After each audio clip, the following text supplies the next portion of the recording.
సప్త వ్యసనాలలో పేకాట కూడా ఓ వ్యసనం అంటుంటారు. అలవాటు పడ్డోడు ఆగడు, ఆగకపోతే ఆస్తులు కరుగైపోతుంటాయి. అదే సందర్భంలో అన్నీ వదిలేసుకుంటారు. ఒకసారి వ్యసనం అన్నటువంటిది అలవాటైతే అది అత్యంత ప్రమాదకరం.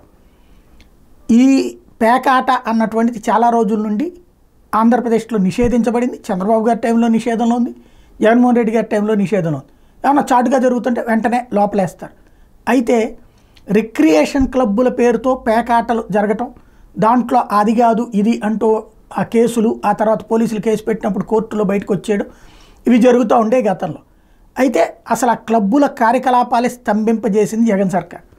అలాగే ఇక్కడి నుంచి ఇదివరకు హైదరాబాద్లో ఆడేటటువంటి వాటిని అక్కడ కేసీఆర్ సర్కార్ ఆపేసింది. ఇప్పుడు ఆంధ్రప్రదేశ్లో పేకాట క్లబ్బులు ప్రారంభమైపోయినాయి. బెజవాడ, గుంటూరు, మంగళగిరి ఈ ప్రాంతాల్లోని క్లబ్బులు ఆరంభమైపోయినాయి అన్నటువంటి వార్త ప్రధానంగా ప్రొజెక్ట్ చేసింది సాక్షి ద్వారా వైఎస్ఆర్ కాంగ్రెస్ పార్టీ. అది ఎంతవరకు వాస్తవం అన్నటువంటి విషయం 2019లో వీటిని మూసేయించితే ఇప్పుడు మళ్ళీ తెరుచుకుంటున్నాయి. వాటన్నిటి దగ్గర కూడా పెద్ద ఎత్తున ఆటలు ఆడుతున్నారు అన్నటువంటిది, అది నిజమా కాదా అన్నటువంటిది అక్కడ ఉన్నటువంటి ప్రజలకు తెలియాలి.